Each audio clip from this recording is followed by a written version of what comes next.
My first introduction to games as a child came playing with my brother, and there was a strict rule in our household: there was no guns and no violence.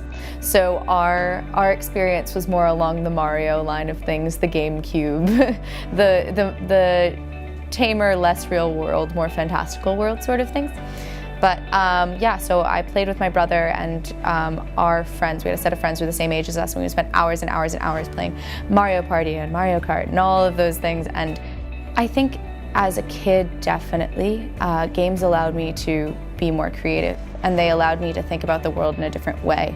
And they also facilitated friendships, for sure. Games as a young person were very much a way that we went home and we spent time together, and we learned to bond and to be friends. I'm much more of a casual gamer now. I find myself trending towards things that I can do on the go, do while I'm doing other things, just because life is really busy and I don't find myself with that much time to be able to sit down and devote myself to completing a game.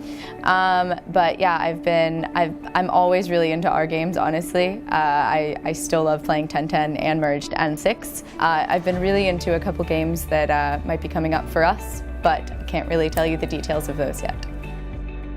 I actually started working with Graham Games as a content editor, and I started helping them with kind of language stuff. And I think that what fascinates me so much about the industry and why I really like working at it is that it's so inherently human, and everything that we do and everything that we work towards at a certain point goes down to people, and it goes down to what people like and the ways that people react to certain stimuli and the ways that people relate to each other in a social manner. So I think it's really lucky and interesting that we get to just work with people and about people every single day. The 22% project is an initiative that Graham Games has been working on that aims to provide resources to women who either want to come into the gaming industry or perhaps are in the gaming industry and want to further their career, or are even further down their career paths and want to figure out a way to get into the gaming industry. Because I think that when it comes down to it, a really big problem for women is that they don't have the visibility of how to get into the gaming industry. There isn't a clear path, and the resources necessary in order to be competitive as an applicant aren't necessarily readily available. So we want to kind of fill that space, close that gap, and provide women with the materials necessary to be a competitive applicant going into the gaming industry. On the other hand, it's about creating visibility of women who have made careers in this industry, of creating role models in a way, and also making their paths more visible. So perhaps women who want to break into the industry have more of an idea of how they might go about doing so.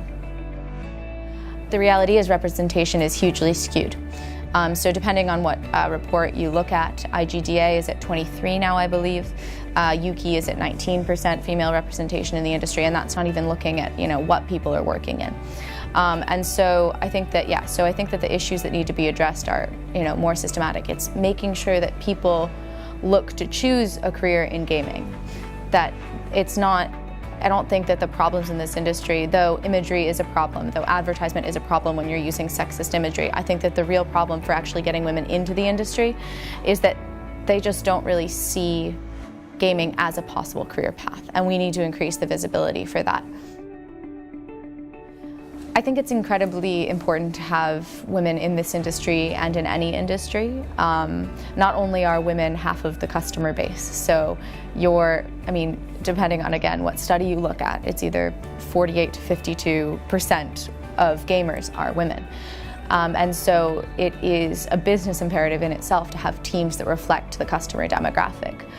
Beyond that, there are several studies. There was a Harvard study, I believe, that shows that having women on teams increases innovation and creativity. And that's not just because they're inherently women, but on a more meta level, having a diversity of perspectives in a team, on a panel, on a board, in any industry, particularly those like ours where we're aiming for creativity and innovation and new products and new ideas and even a willingness to fail is so critical.